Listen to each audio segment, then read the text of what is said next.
আসসালামু আলাইকুম। এই ভিডিওতে আমরা সারফেক্টেন্ট এটা নিয়ে আলোচনা করব, এরকম না বিষয়টা। আমি যদিও এখানে হেডিংয়ে সারফেক্টেন্ট লিখছি, বাট আমরা কিন্তু আলোচনা করব অনেক কিছু নিয়ে। আমরা এখানে ভেন্টিলেশন নিয়ে জানবো। ভেন্টিলেশন একটা টার্ম আছে, এই ভেন্টিলেশন নিয়ে জানবো, অ্যালভিউলার ভেন্টিলেশন, পালমোনারি ভেন্টিলেশন। আমরা এখানে ডেড স্পেস নিয়ে আলোচনা করব, ডেড স্পেস। আর সারফেক্টেন্টের নিয়ে যে সকল আলোচনা করব সেটা হচ্ছে, আমরা জানি যে অ্যালভিওলাইতে দুই ধরনের সেল থাকে, অ্যালভিওলার টাইপ 1 বা টাইপ 1 নিউমোসাইট আর টাইপ 2 নিউমোসাইট। টাইপ 1টা তো গ্যাসেস এক্সচেঞ্জে ওখানে হেল্প করে, বাট টাইপ 2 যেটা, এটা হচ্ছে এই সারফেক্টেন্ট তৈরি করতে সহযোগিতা করে। সো এই যে বিষয়গুলো এটা আমরা জানি। এখন এই সারফেক্টেন্টের কাজ কি? এটার অনেকগুলো ফাংশন আছে। তার মধ্যে গুরুত্বপূর্ণ ফাংশন হচ্ছে যে আমাদের লাং সবসময় একটা কলাপসিং টেন্ডেন্সি নিয়ে বসবাস করে, অর্থাৎ সবসময় এটা এভাবে চুপসে যেতে চায়। কলাপস মানে চুপসে যাওয়া, বাট আমাদের এই সারফেক্টেন্ট এই লাংটাকে চুপসে যেতে দেয় না। এরা এটাকে মানে নর্মাল রাখে, একটু এক্সপ্যান্ড করে নর্মাল রাখতে সহযোগিতা করে। সো এই যে কলাপস হয় না, তার পেছনে এই সারফেক্টেন্ট একটা রিজন, আরও রিজন আছে, সেটা আমরা দেখবো এক করে। সো আমরা অনেকগুলা ছোট ছোট টপিক এখানে আলোচনা করতেছি, যেগুলো আমাদের পরবর্তী জিনিসগুলো বোঝার জন্য কাজে লাগবে। সো এই লেকচারটা খুবই গুরুত্বপূর্ণ, হ্যাঁ। সো ভালো করে অ্যাটেনশন দাও। এখন আসলে আমাদের লাং কিন্তু সবসময় কলাপসের একটা টেন্ডেন্সি কিন্তু থাকে বেশ কিছু ফ্যাক্টরের জন্য। যেমন যে সকল ফ্যাক্টরের জন্য আসলে লাং কলাপস হইতে চায় বা কলাপসিং টেন্ডেন্সি থাকে, সেই সকল ফ্যাক্টরের মধ্যে ফার্স্ট হচ্ছে যে elastic property of lung tissue, অর্থাৎ লাং যে টিস্যুগুলো আছে সেই টিস্যুগুলো সবসময় একটা ইলাস্টিসিটি মেনটেন করে, এবং এই কারণে দেখা যায় যে মানে রিকয়েল করতে চায়, রিকয়েলিং টেন্ডেন্সি, মানে ইলাস্টিক রিকয়েলিং টেন্ডেন্সি, এটার কারণে লাং সবসময় এরকম চুপসে যেতে চায়। আবার আরেকটা বিষয় আছে যে সারফেস টেনশন। তো এটা সেই টেনশন বা ফোর্স যেটা অ্যালভিওলার এপিথেলিয়াম থেকে যে ফ্লুইডগুলো সিক্রেশন হয় সেগুলো দ্বারা এই ফোর্সগুলো দেওয়া হয়, সেটাকে আমরা বলতেছি সারফেস টেনশন। যেই ফোর্সটা দেওয়া হচ্ছে অ্যালভিওলার মেমব্রেনের উপরে, অ্যালভিওলার এপিথেলিয়াম দ্বারা যে ফ্লুইডটা বের হচ্ছে, সেটা যে প্রেশারটা দিচ্ছে, সেটাকে আমরা বলতেছি সারফেস টেনশন। এবং এই সারফেস টেনশনের কারণেও সারফেস টেনশন থাকে বলে লাংটা কলাপস হইতে চায়। এখন এই কলাপস হইতে চাইলে বা এগুলা যদি ডমিনেট করে, তাহলে তো লাং কলাপস হয়ে যাবে, আর কলাপস হইলে মানুষের লাং শেষ। সো এই যে বিষয়টা, লাং ফাংশন করতে পারবে না। তো লাং যদি ফাংশন না করতে পারে, তো আমরা তো গত ভিডিওতে জানি আসছি যে লাংয়ের ফাংশন কী কী। সো লাংয়ের অনেকগুলো ফাংশন আছে, সো ওই ফাংশনগুলো করতে পারবে না, ফলে আমরা তো বাঁচতে পারবো না, রেসপিরেটরি ফেলিয়ার হয়ে যাবে। এখন তো এই যে কলাপসিং টেন্ডেন্সি এর যে ফ্যাক্টরগুলো আমরা বললাম, সেগুলোকে প্রিভেন্ট করার জন্য আবার কিছু ফ্যাক্টর থাকে। সেগুলো কি? ফার্স্ট কথা আমরা জানছি যে আমাদের ইন্ট্রাপ্লিউরাল প্রেশার থাকে। ইন্ট্রাপ্লিউরাল প্রেশার এটা নেগেটিভ থাকে, রাইট? অর্থাৎ এটা আমাদের যে প্যারাইটাল প্লুরা এবং ভিসেরাল প্লুরা, এদের মাঝের যে স্পেস বা ক্যাভিটি, এই স্পেসের যে একটা প্রেশার, যেটা সবসময় নেগেটিভ হয়, এবং এই প্রেশারটাকে আমরা বলতেছি নেগেটিভ ইন্টারপ্লুরাল প্রেশার। এবং এটা কিন্তু এই আমার কলাপসিং টেন্ডেন্সিটিকে প্রিভেন্ট করতে সহযোগিতা করে, কারণ এই যে নেগেটিভিটিটা থাকে, এটা লাংকে সবসময় এক্সপান্ডেড রাখে, সো এক্সপান্ড যদি রাখে বা একটু ফুলাই রাখে, তাহলে তো এটা কলাপস হবে না, এবং এটা কলাপসিংকে কিন্তু প্রিভেন্ট করে, ইলাস্টিক রিকয়েলিং টেন্ডেন্সিটাকে প্রিভেন্ট করে। এবং সারফেক্টেন্ট একটা সাবস্টেন্স বা পদার্থ, যেই পদার্থটা টাইপ 2 নিউমোসাইট থেকে রিলিজ হয়, এবং এটা অ্যালভিওলার এপিথেলিয়ামের ওই টাইপ 2 নিউমোসাইট থেকে, এবং এটা কিন্তু সারফেস টেনশনকে কমাই দেয়। সো সারফেস টেনশনের বিপরীতে এটা কাজ করতেছে, এবং এটা কলাপসিং টেন্ডেন্সিকে মানে সারফেস টেনশনকে কমানোর মাধ্যমে কলাপসিং টেন্ডেন্সিকে কিন্তু কমাচ্ছে। সো ইন্টারপ্লুরাল প্রেশারটা কাকে কমাচ্ছে? রিকয়েলিং টেন্ডেন্সিটাকে কমাচ্ছে, আর ইলাস্টিসিটির ওই যে রিকয়েলিং টেন্ডেন্সি, আর এই সারফেক্টেন্টটা আলটিমেটলি আমাদের সারফেস টেনশনটাকে কমাচ্ছে। সারফেক্টেন্ট, সো সারফেক্টেন্টের সার দিয়ে আমরা মনে রাখবো এটা সারফেসের উপরে কাজ করে। সো নর্মালি আমাদের যে সারফেস টেনশন ছিল, যে অ্যালভিওলার মেমব্রেনের উপরে যে একটা টেনশন বা প্রেশার এক্সার্ট করা হয়েছিল ফ্লুইড দ্বারা, সো সেই প্রেশারটাকে প্রিভেন্ট করতে এটা কিন্তু হেল্প করে, এবং মানে ফ্লুইড প্রেশার তার মানে, রাইট? এবং সারফেক্টেন্ট আমাদের যে টাইপ 2 নিউমোসাইট থেকে আমরা পাই, সেটা পালমোনারি সারফেক্টেন্ট, এবং এটা সারফেস টেনশনকে কমায় অ্যালভিওলার মেমব্রেনের উপর যে একটা সারফেস টেনশন থাকে। এখন আমরা জানি যে পালমোনারি যে সারফেক্টেন্ট থাকে, এই সারফেক্টেন্টের কিন্তু আবার দুই জায়গা থেকে নর্মালি সিক্রেশন হয়। একটা টাইপ 2 নিউমোসাইট, এটা একটা বিষয় গেলো। আরেকটা ক্লারা সেল নামে একটা সেল থাকে লাঙে, এই ক্লারা সেল থেকেও কিছুটা সিক্রেশন হইতে পারে। এটা ব্রঙ্কিওলসে থাকে। ব্রঙ্কিওলস কি সেটা আমরা জেনে আসছি যে আচ্ছা, ফার্স্টে প্রাইমারি ব্রঙ্কাই, সেকেন্ডারি ব্রঙ্কাই, টার্সিয়ারি ব্রঙ্কাই, তারপরে ব্রঙ্কিওলস হয়। ব্রঙ্কিওলসের মধ্যে আবার টার্মিনাল ব্রঙ্কিওল, রেসপিরেটরি ব্রঙ্কিওল আছে। আচ্ছা, এখানে আমি একটা কথা বলে যাব, দুইটা জোন আছে, কন্ডাক্টিং জোন, ঠিক আছে, আর রেসপিরেটরি জোন, খুব ইম্পর্টেন্ট। সাধারণত আমরা রেসপিরেটরি ট্র্যাক্টে পড়ে আসছি যে নোজ থেকে শুরু হয়।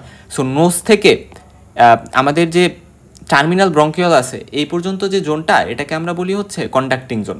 আর রেসপিরেটরি ব্রঙ্কিওল থেকে অ্যালভিওলাই বা অ্যালভিওলার স্যাক ওই যে বিষয়গুলা যেগুলোকে আমরা অ্যাসিনাস বলি একসাথে, যেগুলোকে আমি আর পড়ে আসছিলাম রেসপিরেটরি ইউনিট হিসেবে, অনেকগুলো কম্পোনেন্টস আছে রেসপিরেটরি ইউনিটের, রেসপিরেটরি ব্রঙ্কিওল থেকে মানে টার্মিনাল ব্রঙ্কিওলের পর থেকে শেষ পর্যন্ত।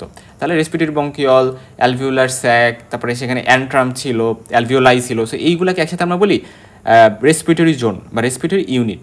সো এই জিনিসগুলো বুঝতে হবে। সো কন্ডাক্টিং যে জোন, সেখানে কিন্তু কোনো গ্যাসের এক্সচেঞ্জ হয় না, গ্যাসের এক্সচেঞ্জ এই রেসপিরেটরি জোনেই হয়। আচ্ছা, এখন সারফেক্টেন্ট কিন্তু একটা এখন প্রশ্ন আসতেই পারে যে সারফেক্টেন্ট জিনিসটা কি?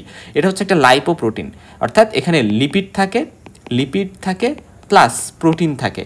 সো মেইনলি লিপিড আর প্রোটিন মিলেই আমাদের সারফেক্টেন্ট পদার্থটা গঠিত করে, এবং এই জিনিসটা খুবই ইম্পর্ট্যান্ট। এখন লিপিডের মধ্যে ফসফোলিপিড, তারপরে প্রোটিন, আয়ন এগুলো থাকে।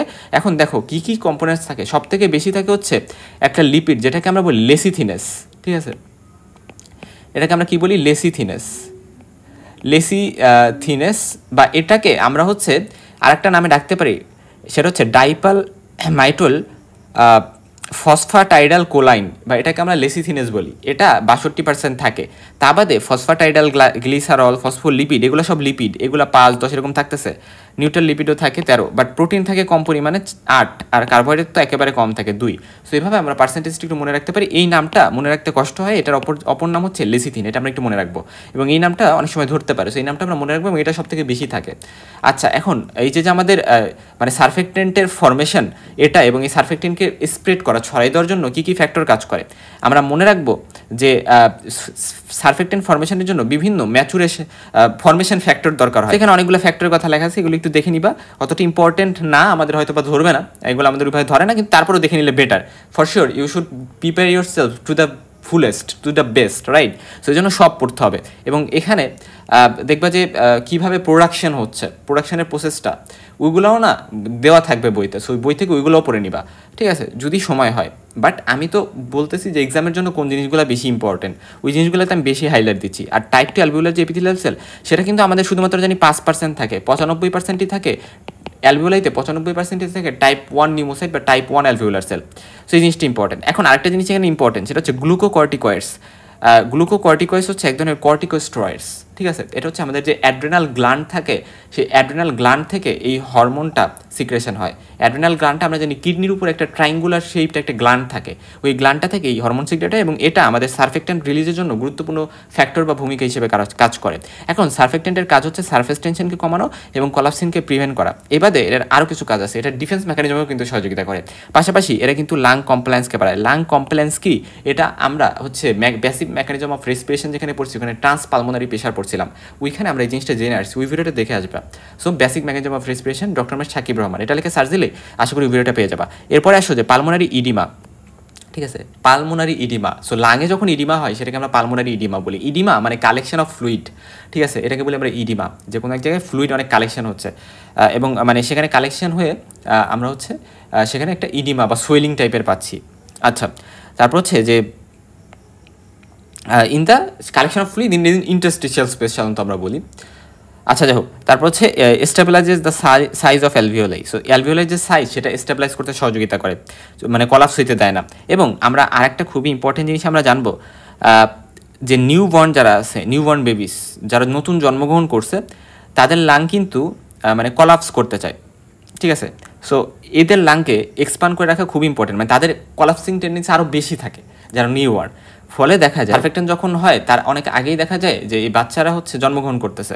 সো তখন দেখা যাইতে পারে যে তার IRDS বা যেটাকে আমরা বলি ইনফ্যান্ট রেসপিরেটরি ডিস্ট্রেস সিনড্রোম, ঠিক আছে, এই সিনড্রোমটা কিন্তু হইতে পারে, এটা খুবই ইম্পর্টেন্ট। তা বাদে কিন্তু অ্যাডাল্ট রেসপিরেটরি ডিস্ট্রেস সিনড্রোম নামে একটা টার্ম আছে, যেটা হচ্ছে অ্যাডাল্টদের হয়, ঠিক আছে? আচ্ছা, তো এখন আসো যে সারফেক্টেন্টের যদি ইনফ্যান্টসে অ্যাবসেন্স থাকে, তাহলে সেটা লাঙের কলাপস করতে পারে, এবং এটাকে আমরা বলি রেসপিরেটরি ডিস্ট্রেস সিনড্রোম বা ইনফ্যান্ট রেসপিরেটরি ডিস্ট্রেস সিনড্রোম বা IRDS।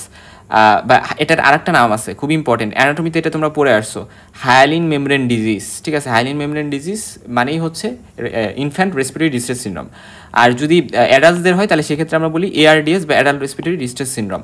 এবং এই সারফেক্ট্যান্ট কিন্তু যদি ডিফিসিয়েন্সি হয় বা কমে যায়, তাহলে কিন্তু ব্যাকটেরিয়াল এবং ভাইরাল ইনফেকশনসও হইতে পারে।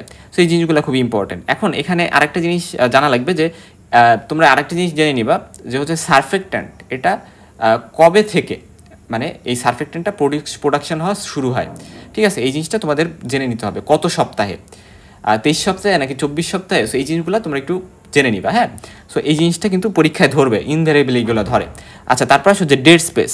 সো ডেড স্পেস জিনিসটা কি, যে আমাদের রেসপিরেটরি যে ট্র্যাক্ট থাকে, রেসপিরেটরি ট্র্যাক্টের মধ্যে upper respiratory tract, lower respiratory tract আছে। তো এই যে রেসপিরেটরি ট্র্যাক্ট মানে ল্যারিংস পর্যন্ত হচ্ছে আপার রেসপিরেটরি ট্র্যাক্ট। আচ্ছা, এই যে রেসপিরেটরি ট্র্যাক্ট, সেখানে যেই এরিয়াটুকুতে আমরা বলছিলাম না কন্ডাক্টিং জোন, এই জায়গাটুকুর কাজ হচ্ছে শুধু এয়ারকে কন্ডাক্ট করা, পরিবহন করা।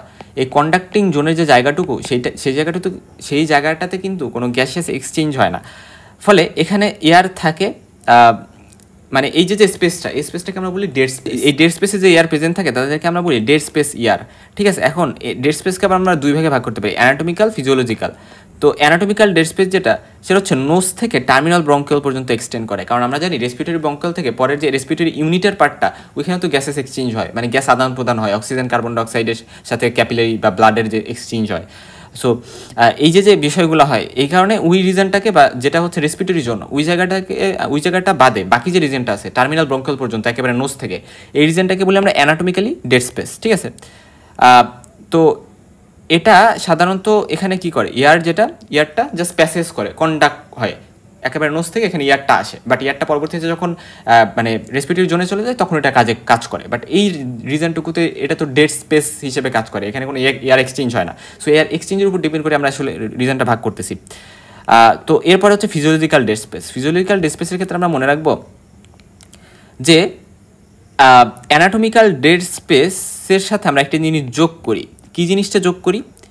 ফার্স্ট, আমাদের অ্যালভিওলাই এগুলার মধ্যে কিছু অ্যালভিওলাই থাকে যে অ্যালভিওলাইগুলো ফাংশনাল না, যেগুলা গ্যাস এক্সচেঞ্জ করতে পারে না, ঠিক আছে? বিভিন্ন রেসপিরেটরি ডিজিজে এই কিছু অ্যালভিওলাই হইতে পারে, সব অ্যালভিওলাই না, কিছু অ্যালভিওলাই, মানে অনেকগুলা মানে অ্যালভিওলার স্যাক থাকে, তার মধ্যে কিছু অ্যালভিওলাই কাজ করতে পারতেছে না, ফাংশনিং না।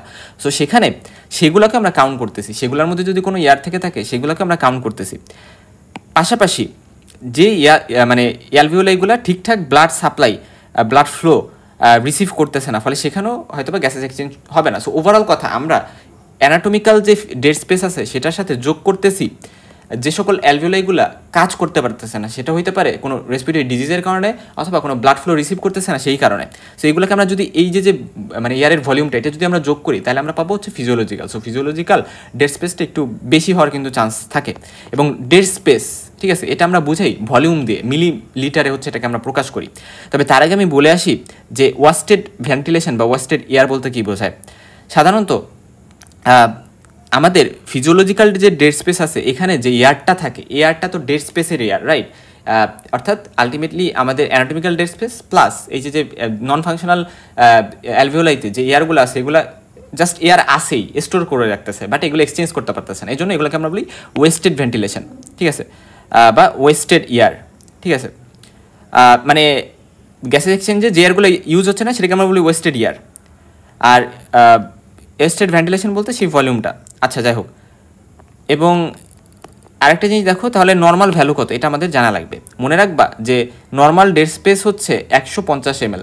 ডেড স্পেস এটা কোনো জায়গা না, কিন্তু যদিও জায়গাকে ইন্ডিকেট করা হচ্ছে, বাট মানে জায়গা দ্বারা আমরা বুঝতেছি যে এখান থেকে এইটুকু হচ্ছে ডেড স্পেস থাকে, বাট অ্যাকচুয়ালি ডেড স্পেস বলতে আমরা বুঝাই যে ওই জায়গাটাতে কতটুকু ইয়ার আছে যেগুলো গ্যাসেস এক্সচেঞ্জে মানে টেক পার্ট করতেছে না। যখন ওটা রেসপিরেটরি ব্রঙ্কিওলে যাবে তখন টেক পার্ট করবে, বাট যখন এগুলাতে আছে, কন্ডাক্টিং জোনে আছে, তখন তো টেক পার্ট করতেছে না। সো এই ভলিউমটাকে আমরা বলি কিন্তু ডেড স্পেস, ঠিক আছে? খুব ইম্পর্টেন্ট। সো ডেড স্পেস বলতে একটা ভলিউমকে বোঝায়। সো এই জিনিসগুলো কিন্তু আমরা জানি। আচ্ছা, তারপর হচ্ছে ভেন্টিলেশন। ভেন্টিলেশন মানে হচ্ছে সেই রেটটা যেই রেটে এয়ার লাঙের ভেতরে ঢোকে এবং বের হয়, ঠিক আছে? সো এটাকে বলি আমরা ভেন্টিলেশন। সো লাঙের ভিতরে একটা অ্যামাউন্টের এয়ারকে আমরা সবসময় মিলিলিটার দ্বারা প্রকাশ করতেছি এখানে, রাইট? অর্থাৎ একটা ভলিউমে আমরা প্রকাশ করতেছি। সো যে এয়ারটা ঢুকলো এবং যে এয়ারটা আমরা বের করি, ইন্সপিরেশনের সময় ঢুকে এবং এক্সপিরেশনের সময় বের করি, সেটাকে আমরা বলতেছি, যে রেটে ঢুকে সেটাকে আমরা বলতেছি ভেন্টিলেশন। এবং এটাকে আমরা দুই ভাগে ভাগ করি, pulmonary ventilation, alveolar ventilation. So pulmonary ventilation মানে হচ্ছে সেই ভেন্টিলেশনটা বা সেই ভলিউম অফ এয়ারটা যেটা হচ্ছে মানে রেসপিরেটরি ট্র্যাক্টের মধ্যে দিয়ে একটা গিভেন ইউনিট অফ টাইমে আমরা যখন কোয়াইট ব্রিদিং, মানে আমি নর্মালি বসে আছি, আচ্ছা, সো আমি এখন ইন্সপিরেশন করলাম, আমি যেই ভলিউম অফ এয়ারটা ভিতরে নিলাম এবং যেই ভলিউম অফ এয়ারটা বাইরে বের করলাম এটাকে আমরা বলতেছি pulmonary ventilation. So pulmonary ventilation একটা সাইক্লিক প্রসেস, এর মাধ্যমে ফ্রেশ এয়ার লাঙে প্রবেশ করে এবং সেম অ্যামাউন্টের এয়ারই কিন্তু বের হয়। সো যতটুকু আমি ভিতরে ঢুকাই আমি কিন্তু ঠিক ততটুকুই বের করি, ঠিক আছে। সো আলটিমেটলি ইন্সপিরেশনের সময় যতটুকু এয়ার আমি নেব, এক্সপিরেশনের সময় ততটুকু কিন্তু বের করব। এটা ইম্পর্টেন্ট। এখন কথা হচ্ছে পালমোনারি ভেন্টিলেশনের যে মানে নর্মাল ভ্যালু সেটা হচ্ছে প্রতি মিনিটে 6 লিটারের মতো। এবং এটা যদি আমরা বের করতে চাই তাহলে কী করতে হবে, আমাদের টাইডাল ভলিউমকে রেসপিরেটরি রেট দিয়ে হচ্ছে গুণ করতে হবে। সো দেখো টাইডাল ভলিউম মানে কি, তাহলে এটা একটা বিষয় আছে। আমরা যখন volumes and capacities of lung পড়বো তখন আমরা টাইডাল ভলিউম সম্পর্কে বিস্তৃত জানবো। বাট টাইডাল ভলিউম মানে হচ্ছে আমরা জানি যে আমাদের একবার এক্সপিরেশন হয়, একবার ইন্সপিরেশন হয়। সো এই যে এটাকে আমরা বলি একবার রেসপিরেশন। সো এটা হচ্ছে রেসপিরেটরি রেট 1। তো এরকম আমাদের 12 থেকে 16 বার অ্যাডাল্টের ক্ষেত্রে নর্মাল। তো এই একবার রেসপিরেশনের সময় যতটুকু এয়ার এই যে বাইর হয় এবং ভিতরে আসে, সো সাধারণত আমরা বলি যে আচ্ছা ওই যে ভ্যালুটা ওইটাকে আমরা বলতেছি হচ্ছে টাইডাল ভলিউম। সো আমি ইন্সপিরেশন করলাম কোয়াইট ব্রিদিংয়ের সময়, আমি নর্মাল আছি, এখন এক্সারসাইজিং অবস্থায় নেই, আমি নিরিবিলি বসে আছি, এই টাইমে যে আমি ব্রিদিংটা করতেছি এই টাইমে আমি যে এয়ারটা ঢুকেলাম সেটা হচ্ছে 500 ml। সো এইটাকে আমি বলতেছি টাইডাল ভলিউম। আবার আমি বেরো করবো 500 ml, ঠিক আছে, প্রতি রেসপিরেশনের টাইমে। বাট যেহেতু 12টা হয় তাই আমি মিনিটের হিসাব করার ক্ষেত্রে আমি 12 দিয়ে গুণ করলাম। সো 6 লিটার পার মিনিট বা 6000 ml per minute. Alveolar ventilation মানে হচ্ছে সেই অ্যামাউন্ট অফ এয়ারটা যেটা গ্যাসেস এক্সচেঞ্জে প্রতি মিনিটে ইউজ হয়। সো সাধারণত পালমোনারি ভেন্টিলেশনে আমরা জেনে আসছি যে 6 লিটার পালমোনারি ভেন্টিলেশন প্রতি মিনিটে। অপরদিকে অ্যালভিউলার ভেন্টিলেশন মানে হচ্ছে টাইডাল ভলিউমের সাথে আমরা ডেড স্পেসকে যদি বিয়োগ দিই এবং রেসপিরেটরি রেট দ্বারা পরবর্তীতে গুণ করি তাহলে আমরা যে ভ্যালুটা পাইতেছি এটা হচ্ছে আমাদের alveolar ventilation. So alveolar ventilation কিন্তু কম হয়। সো এই জিনিসটা আমাদের জানা লাগবে, এটাই আর কি। এবং সাধারণত যেটা রেসপিরেটরি প্যাসেজে যে এয়ারটা ট্র্যাপড হয়ে আছে, যেমন ডেড স্পেস এয়ার যেটাকে আমরা বলতেছি, সেটা কিন্তু গ্যাসেস এক্সচেঞ্জে টেক পার্ট করে না।